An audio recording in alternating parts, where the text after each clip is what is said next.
민수기 13장 1절부터 33절 말씀 가지고 하나님 말씀 증거하겠습니다.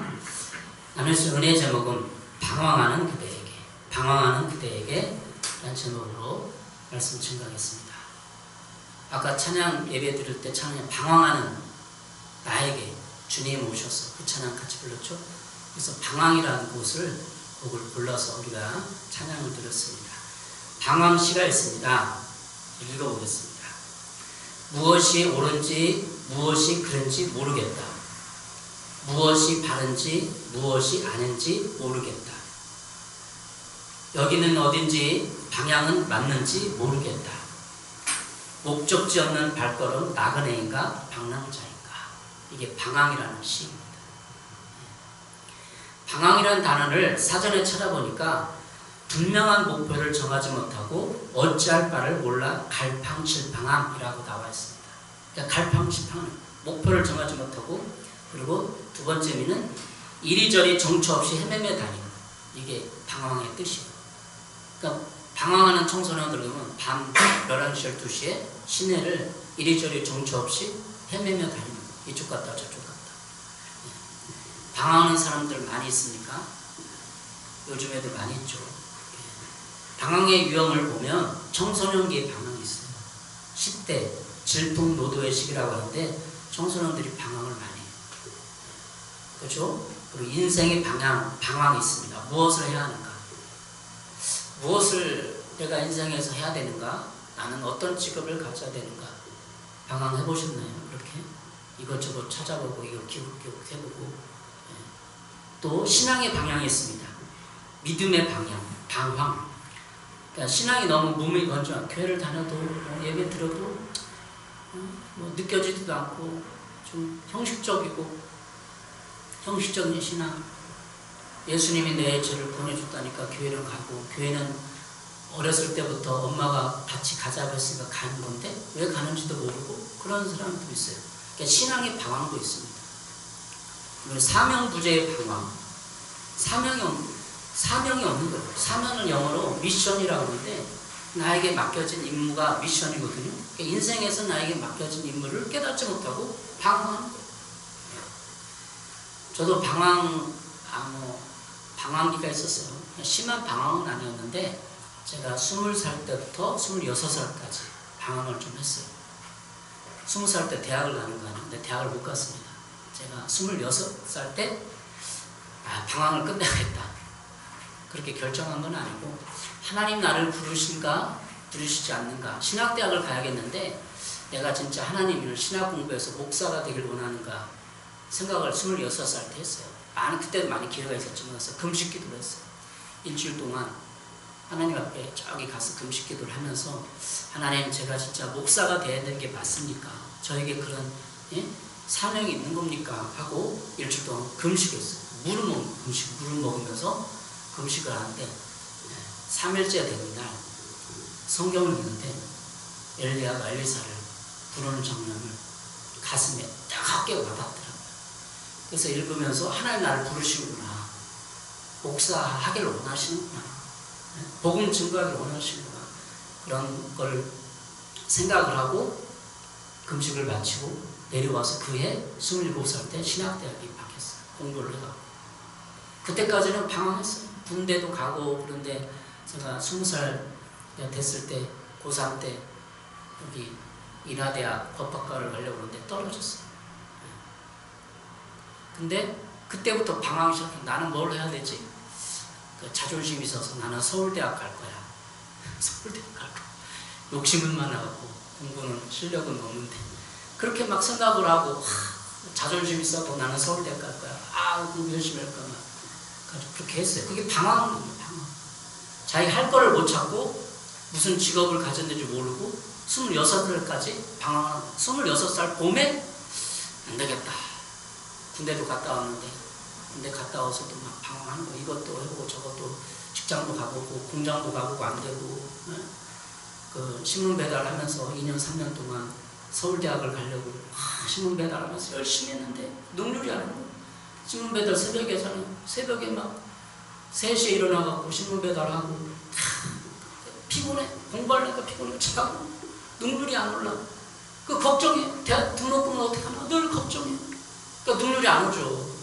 요즘에는 저 부모님 돈이 많아갖고 공부해라. 회계사 공부해라. 예? 사법시험 봐라. 딱 3년, 5년 딱 돈 다 대줄게. 이러면 금방 할 수 있잖아요. 늘 걱정하는 거야. 등록금 어떻게 하나? 나는 어떻게 사나? 공부하는데도 걱정해. 그러니까 공부가 돼요. 신문 배달하면서 막 영양가도 없는 막 공부가 안 되는 거야. 그러니까 방황하는 거야, 결국. 나는 왜 이렇게 안 되지? 인생이 안 풀리지? 그럼 하나님, 자, 나는 뭘 해야 됩니까? 그걸 묻는 거야, 금식하면서. 그래서 방황을 끝냈어요, 저는. 하나님 나를 목사님 하길 원하는구나 하면서 27살 때 신학대학, 서울신학대학에 입학했어요. 그게 방황을 끝내는 거야. 하나님께 나와서 물어야 돼. 나는 왜 이렇게 내 인생이 그럽니까? 하고 하나님께 기도하고 하나님한테 묻고 그런 방황이 끝나는 거야.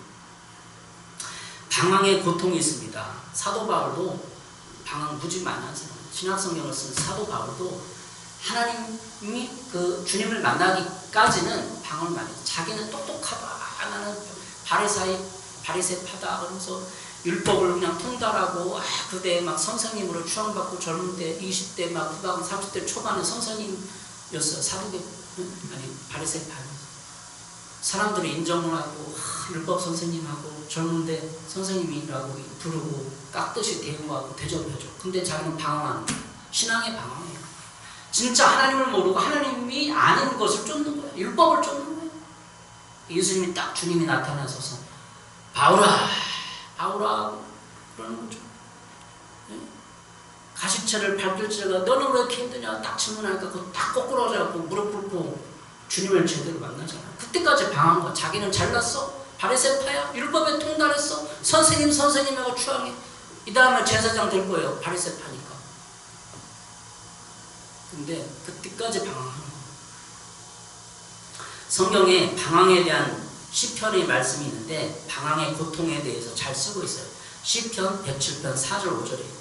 그들이 광야 사막길에서 방황하며 거주할 성을 찾지 못하고 줄이고 목이 말라 그들의 영혼이 그들 안에서 피곤하였도다. 영혼이 줄이고 목이 말라서 영혼이 피곤한 거예요. 우리 마음의 정신이 늘 피곤해. 늘 스트레스 받아. 세문역성 이렇게 말하고 있어요. 어떤 이들은 광야의 사막에서 길을 잃고 사람이 사는 성읍으로 가는 길을 찾지 못했으며 배고프고 목이 말라 기력이 다 빠지기도 하였다. 이게 10편 107편 4절 5절에 겼더는 방황의 고통의 의미예요. 방황하면 이렇게 목이 말라 배고프고 목이 말라 기력이 다 빠지고 힘이 빠지는 거예요. 사람들이 가는 길로 못 가. 사람들이 가는 길은 행복의 길이에요. 사람들의 길은 성공의 길. 근데 그리 못 가. 늘 나는 왜 그리 못 가지? 방황하고 낙심하고 좌절하고 그러고. 그게 방황의 고통이죠. 방황의 고통 당해본 적 있어요? 초등학생이니까 그런 게 없어 아직. 근데 인생을 살다 보면 방황하는 고통을 당해요. 네, 성경에 10편 107편 6절 7절은 그렇게 나와 있어요. 그러나 그들이 그 고난 가운데 주님께 부르짖을 때 주님께서는 그들을 그 고통에서 건지시고. 이게 신앙의 논리예요. 그러나 인생은 그러나가 있어요. 그들이 고난 가운데 주님께 부르짖을 때 고난, 방황해서 부르짖을 때 주님께서 그들을 고통에서 건지신다는 거예요.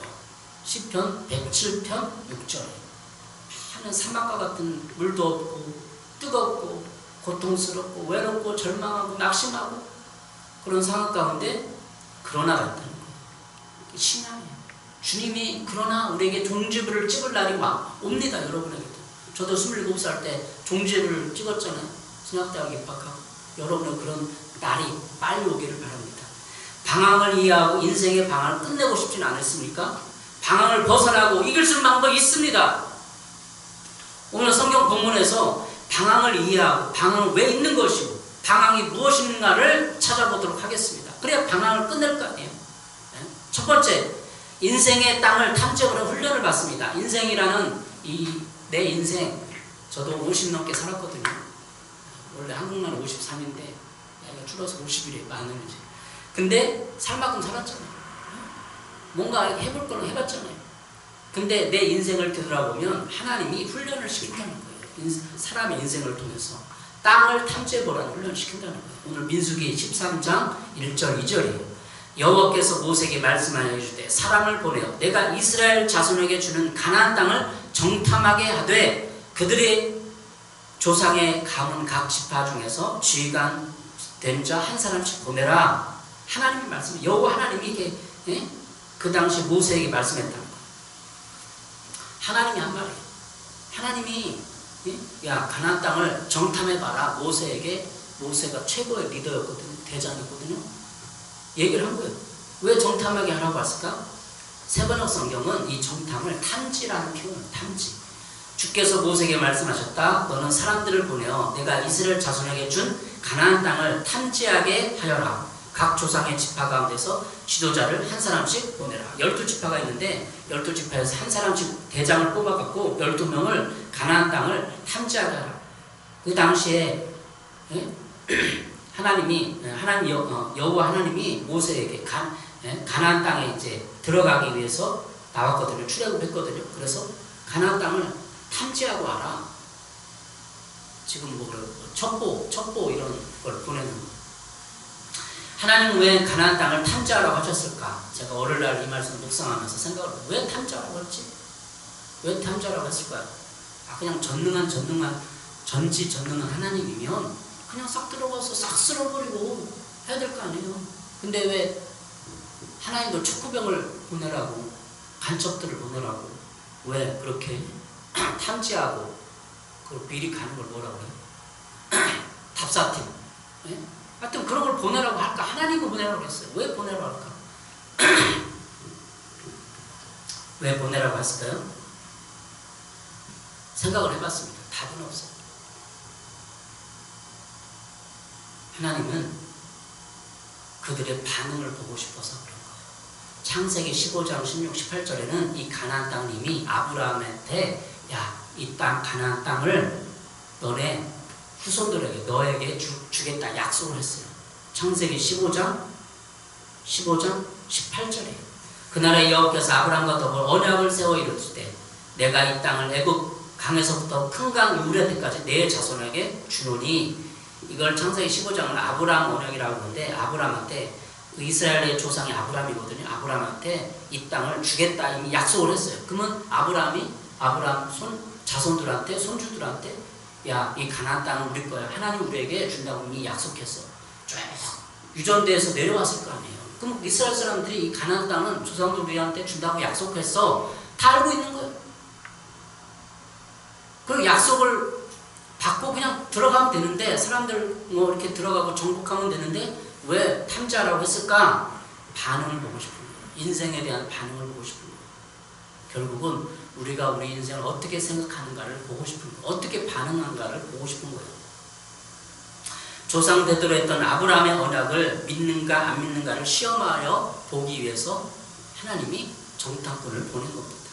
우리의 삶의 인생에 있어서 하나님의 주인이고 우리는 하나님의 자녀고 우리 인생의 행복과 성공과 복음을 증거하는 삶을 다 주셨어요. 근데 우리의 반응을 보는 거예요. 갈라디아 3장 14절에 이렇게 얘기하고 있습니다. 그것은 아브라함에게 내리신 복을 예수 그리스도 안에서 이방 사람이 미치게 하시고, 우리 배웠잖아요. 응? 요솔론에서 배우고 다 배웠어요. 갈라디아 3장 14절 예수님이 우리의 저주를 끊고 아브라함 때문에, 아브라함의 언약 때문에 그리스도 예수 안에서 복이 왔다는 걸 알아요. 근데 지식인가? 실제로 믿는가? 반응을 보는 거예요. 땅을 주의라는 것은 그 가나안 땅을 줄게 이 말은 빗대어서 비유적으로 생각해보면 우리 인생이라는 땅을 생각할 수 있어요. 우리 인생, 내가 살아온 시간들 50년, 70년, 60년의 시간들을 내가 어떻게 생각하고 어떻게 말하는가. 그렇지 않습니까 여러분? 인생의 땅을 탐지해보라는 훈련을 받는 거. 우리 인생을 어떻게 생각하는가. 하나님이 약속했어요. 교회면 구원이 있고 구원은 행복이 있고 하나님 말씀대로 살면 축복과 능력을 받고 다른 사람에게 복음 증가할 수 있다라고 성경에 기록되어 있고 믿어요. 근데 어떻게 반응하는 거예요? 몇 대 의식이 있냐? 나는 못해. 나는 싫어. 그냥 방황하면서 하나님은 형식적으로 믿고 하나님은 신으로 믿고 대화하지도 않아. 인격적으로 대접하지도 않아. 그냥 헌금이나 조금씩 하니까 하나님 나를 지켜주겠지. 이렇게 반응하는가 아닌가를 생각을 해볼 수 있다는 겁니다. 가나안 땅을 줄게. 천국의 삶을 줄게. 너의 행복의 삶을 줄게. 우린 태어나면서 다 하나님 우리에게 행복을 약속했어요. 성공을 약속했어요. 비전을 약속했어요. 하나님의 말씀대로 살아가면서 복음도 증거하고 남을 돕고 선을 행할 능력과 모든 것을 다 줬어요. 근데 어떻게 반응하냐는 거예요. 민수기 13장에서 14장도 다음 주에 보겠지만 이스라엘 백성은 긍정적으로 반응을 안 했다는 거예요. 부정적으로 생각했다는 거죠. 두 번째 오늘 본문에서 방황을 종결하는 방법은 인생의 땅을 탐지하고 보고하는 겁니다. 27절부터 29절까지는 이 사람들이 가나안 땅을 정탐꾼을 보내서 탐지하고 와서 보고하는 내용이에요. 근데 그들에게 원망 불평이 가득한가? 라는 걸 생각을 해보면 됩니다. 민수기 13장 27절 29절까지 잘 읽어보겠어요. 모세에게 말하여 이르되 당신이 우리를 보낸 땅에 간즉 과연 그 땅에 젖과 꿀이 흐르는데 이것은 그 땅의 과일이다. 과일을 하나 빼앗아 포도나무 큰 포도로 과일 그 광주를 들고 와고 보여주고, 그러나 그 땅 거주민은 강하고 성읍은 견고하고 심히 클 뿐이다. 거기서 아낙 자손을 보았으며 아말렉인은 남방 땅에 거주하고 헤딘과 여부스인과 아모리인은 산지에 거주하고 가나안은 해변과 요단가에 거주하더이다. 탐지하고 나서 그대로 보고한 거예요. 30절에 갈렙은 이렇게 얘기했습니다. 갈렙이 모세 앞에서 백성을 조행하고 이르되 우리가 곧 올라가서 그 땅을 취하자 능히 이기리라. 갈렙은 긍정보고를 한 거예요. 그냥 보고상을 얘기하고 갈렙은 긍정적으로 우리가 그 땅을 취할 수 있다. 근데 보고 내용이 뭐죠? 아낙 자손이 있다. 거인족이 있다. 살고 있다는 거예요. 세번성은 거인족이라고 얘기하거든요. 거인이면 지금 어느 정도 키가 한 2m 되는 1m 한 80, 90, 2m 정도 되는 거인들이 아낙 자손들이 거기 살고 있는 거예요. 아낙 땅에.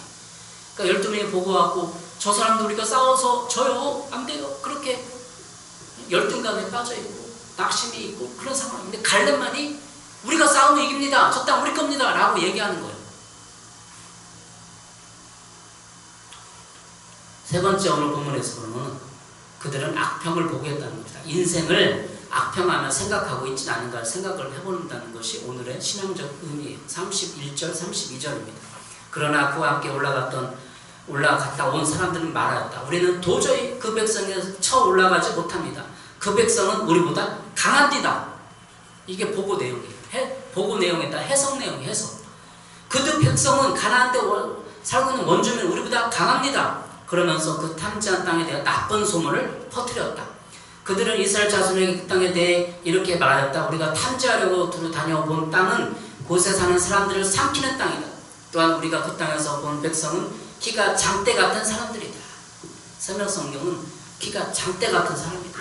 2m 넘는다는 거예요. 우리 인생을 들어보면서 민수기에서 말하는 게 우리 인생은 이렇게 악평하고 있지 않는가. 여러분 50을 살았어요. 저도 50 살았고 악평하고 있는 내 인생은 저 인생 그래요. 부모님씩 돌아가셨어요. 부모님 7살 때 돌아가셔서 형 누나 밑에 컸어요. 웬만한 사람은 그런 사람은 세상을 원망하고 불평하고 삐뚤어내고 폭력적이 되고 교도소 들락날락해요. 왜 저는 엄마 아빠가 없는데 왜 나한테 등록하면 안 되죠? 나는 왜 가난하게 살아? 원망감 있을까?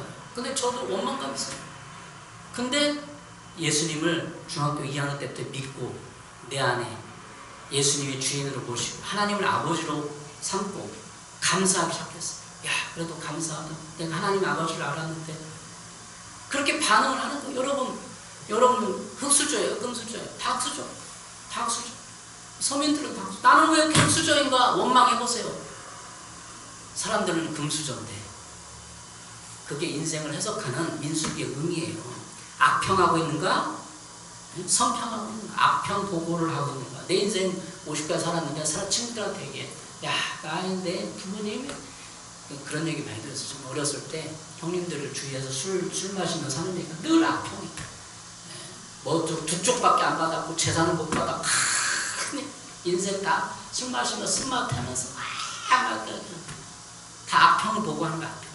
내 인생에 대해서. 여러분 어떻습니까? 부모 잘못 만나면 어때요? 흑수저면 어때요? 하나님을 아버지 보고 사는데 아버지가 다 도와주고 아버지가 채워주고 그런 믿음이 없나요? 찾는 거예요. 왜 낙심하고 절망하냐는 거죠. 그게 인생을 이 민수기에서 바라보는 관점을 제시하는 것입니다. 우리 그 한마디로 하면 메뚜기의식이 메뚜기 33절 이 사람들이 31절 30 앞형을 보고 34절에 이렇게 말하고 있어요. 거기에서 우리는 또 네피림 자손을 보았다. 아낙 자손 네피림이 한 분파이다. 우리는 스스로 보기에도 메뚜기 같았지만 그들의 눈에도 그렇게 보였을 것이다. 아낙 자손은 이메타는 장신들 큰 용사고 아낙 자손이고 우리는 스스로 보기에 메뚜기 같다. 메뚜기 같다는 우리는 한 2m 50, 60밖에 안 된다. 2m 60. 우리나라가 일본 사람들, 중국 사람보다 키가 클까요? 전통적으로 작을까요? 작아요. 크대. 조선시대 때 보면 일본 사람들 작고 중국 사람들 작대요. 이순신 장군이 칼이 이만큼 컸잖아요. 이순신 장군도 키가 엄청 컸대요. 우리나라 사람이 중국 사람, 전통적으로 일본 사람보다 키가 크대요. 지금도 좀 크대요. 동남아 사람보다 더 크대요. 일본 사람, 중국 사람. 평균 신장이 그렇죠. 근데 그 당시에 키 크다는 것은 싸울 수 있는 능력을 보는 거예요. 근데 이스라엘 사람들이 아낙 자손 볼 때 2m 넘는 장신들이니까 두려운 거야. 못 싸우고 서는 사람들. 그러니까 열등감 있는 거죠. 그 열등감 의식을 메뚜기 의식이다 얘기해요. 메뚜기. 우리는 메뚜기 같아. 그냥 한 메뚜기로 나막대 메뚜기 툭 치면 메뚜기 떨어지잖아요. 그 사람들 우리를 싸우면은 전쟁이 일어나면 탁 치면 그냥 죽을 것 같아. 그러니까 보고를 우리는 메뚜기입니다. 그 사람은 무직합니다. 이렇게 보고하는 거야. 여러분 인생이 만만치 않잖아요. 50, 60대부터 인생이 만만치 않아. 내가 계획한 대로 안 돼. 그렇게 됐어요? 안 됐어요? 안 됐잖아요. 사람들 다 물어보세요. 술자리 어디 가서 물어보세요. 당신이 인생이 계획한 대로 됐어요? 안 됐어요? 안 됐다고 대부분 90%가 얘기해요. 그게 방황하는 거예요. 악평보가 하는 거예요. 우리가 신앙생활을 하면서도 인생을 바라본 관점은 메뚜기 의식으로 바라보면 안 돼요. 하나님은 우리 안에 메뚜기 의식을 연단하고 훈련하기 위해서 너가 그것을 가나안 땅을 취하려고 하느냐 못 취하려고 하느냐 행복을 갖기 원하느냐 성공을 갖기 원하느냐고 물어보는 거예요. 성공하려면 어떻게 돼요? 행복하려면 어떻게 해야 돼요? 열심히 공부해야 되죠. 열심히 행복에 관한 책을 봐야 돼요. 행복하면 어떻게 하는가? 근데 행복에 관한 책도 안 봐. 사랑에 관한, 사랑은 뭐예요? 근데 사랑에 관한 책을 보고 사랑의 영화를 봐야 돼. 안 봐. 맨날 뭐 전쟁 영화나 보고 전쟁 영화 이득될 때가 있어요. 우리 전쟁 영화 재밌게 봤죠. 이득되는데 그래 왜 신앙의 방황을 해요? 그냥 상처 때문에 상처를 해결하려면 내적 치유에 관한 책을 봐야 돼요. 내적 치유에 관한 책을 10권 보면 상처가 그냥 없어져요. 책을 안 봐서. 내 안에 열등감, 하나님은 없다. 하나님 보는 대로 보지 않는다. 하나님의 시각, 하나님의 비전이 없기 때문에 메뚜기 의식이 생기는 거예요. 메뚜기 의식은 우리는 저 땅에 전능 못합니다. 우리는 키가 작고 우리가 인구는 많아도 저기는 장대 같은 장신이 많기 때문에 집니다. 내가 질 것을 미리 예견하고 생각하는 거예요. 나는 수저요. 내 인생은 미리 이렇게 정해졌어요. 나는 이렇게 살다 갈 거예요.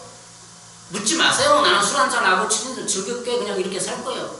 이게 메뚜기 의식이에요. 메뚜기 의식. 교회 오는데도 왜 메뚜기 의식이 안 고쳐지냐는 거죠. 우리 아이도 메뚜기 의식 고쳐야 돼. 이번에 갔다 왔잖아요.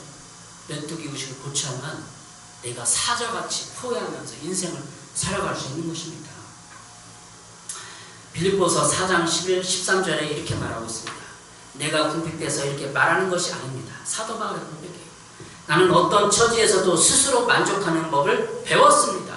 나는 비천하게 살 줄도 알고 풍족하게 살 줄도 압니다. 배부르거나 굶주리거나 풍족하거나 궁핍하거나 그 어떤 경우에도 적응할 수 있는 비결을 배웠습니다.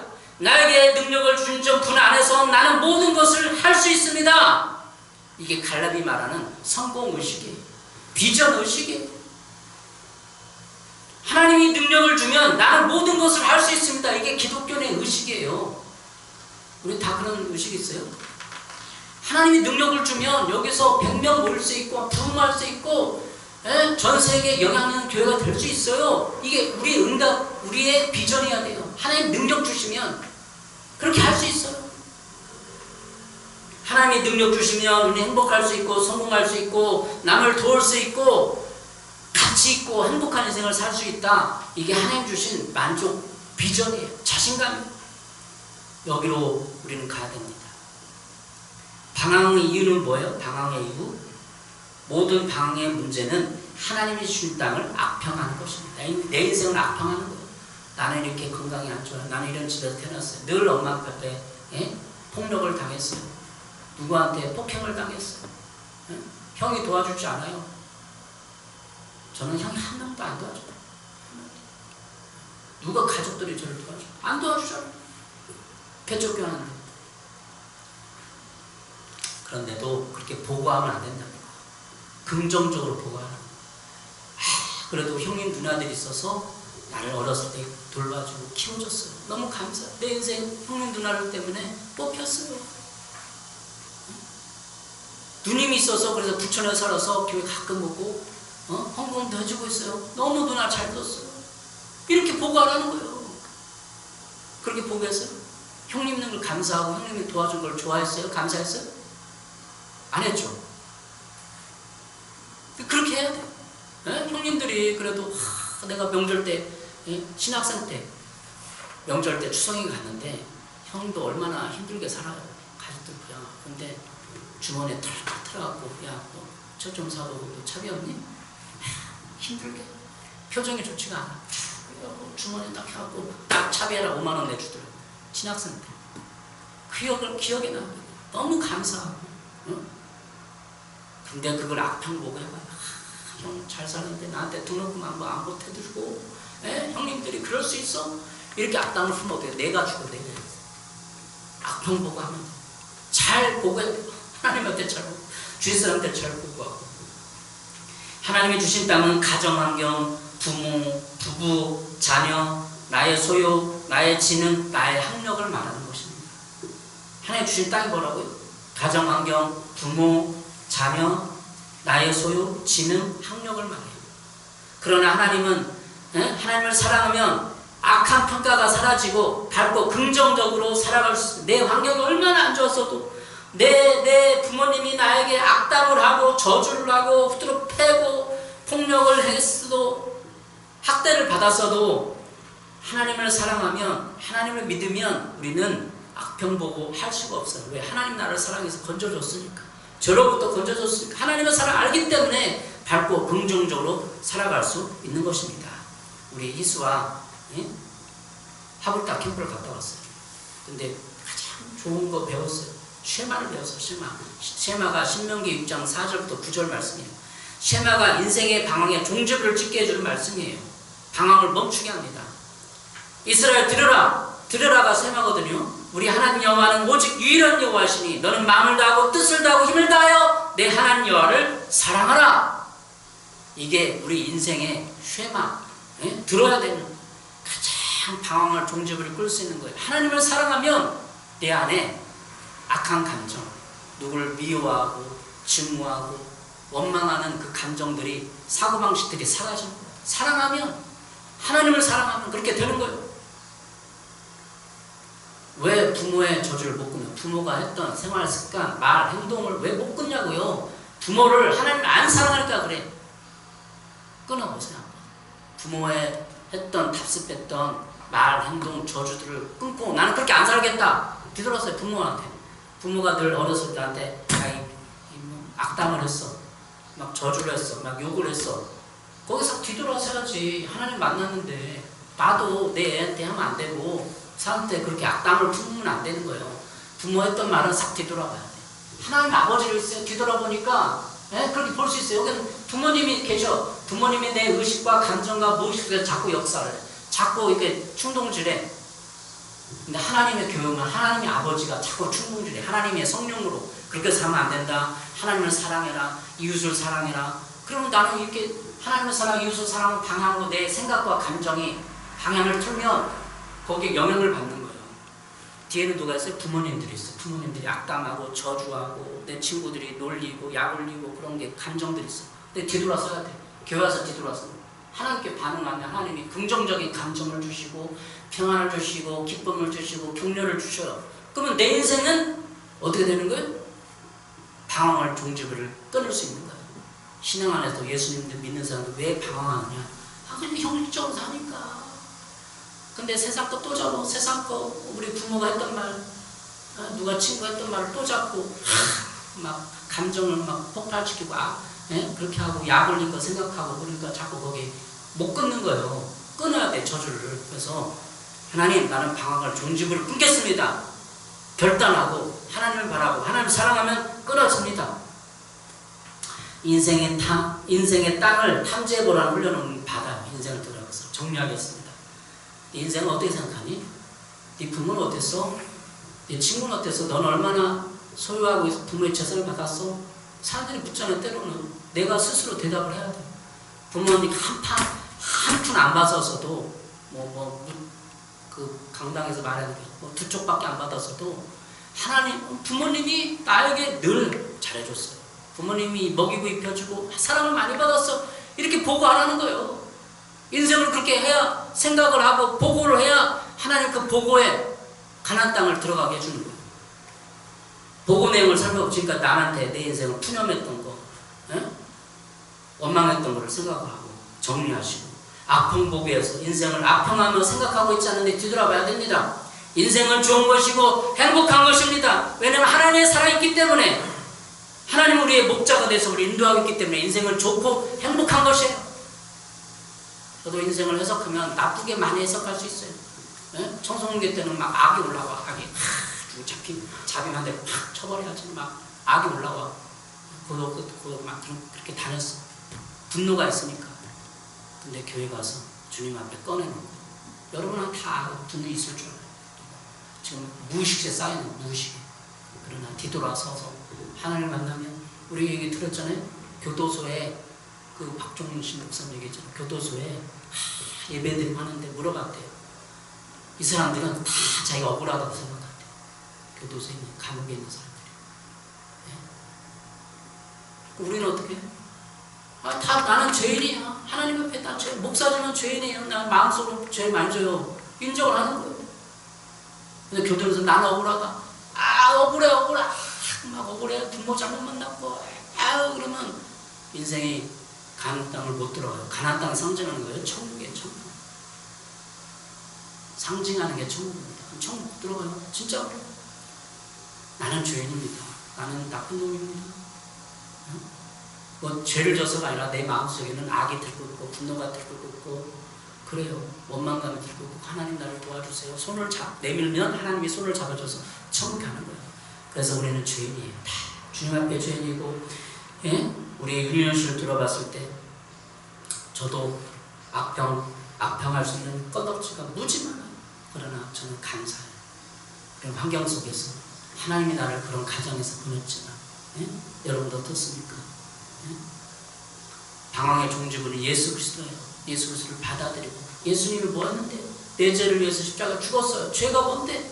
살인하고 도둑질하는 게 아니라 그것도 죄지만 하나님의 창조주 하나님을 떠나서 내가 내 인생을 마음대로 생각하고 결정하고 살아가고 싶은 그런 삶이 다 죄예요. 여러분 어떻습니까?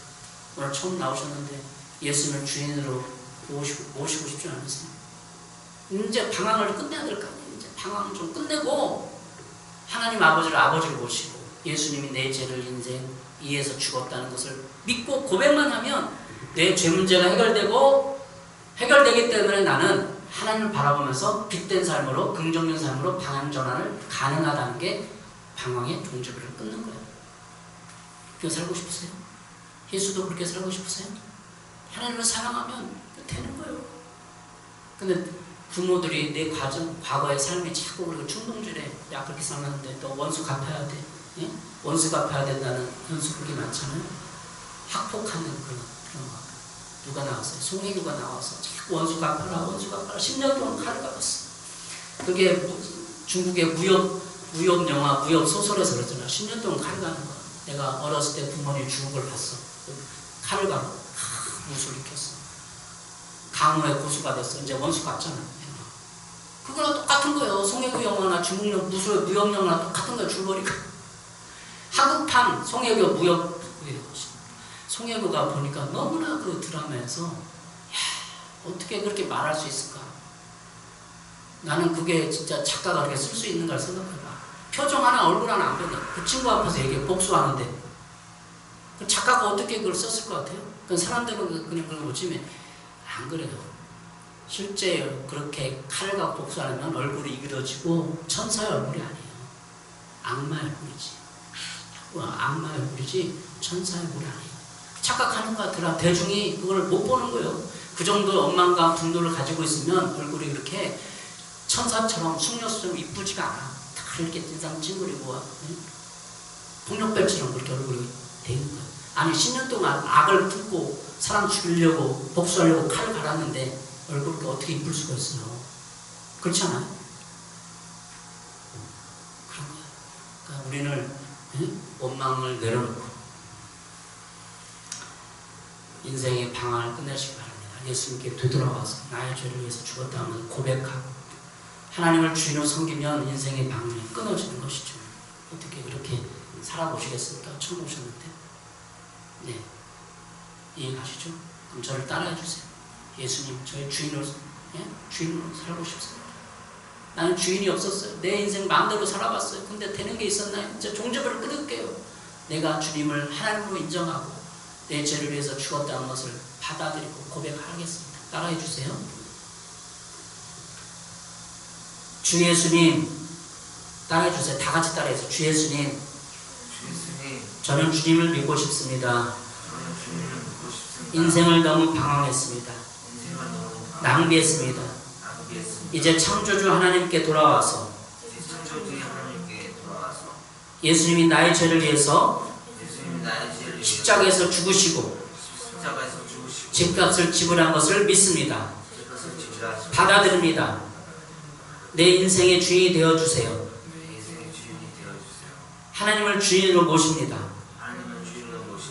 지금 이 시간에 내 마음에 오셔서 나의 주인이 되어주세요. 예수님의 이름으로 기도합니다. 아멘. 네, 감사합니다. 우리 찬양 부르시면서 준비한 헌금 드리고 이거 꺼주시기 바랍니다. 여기에 보이는 우리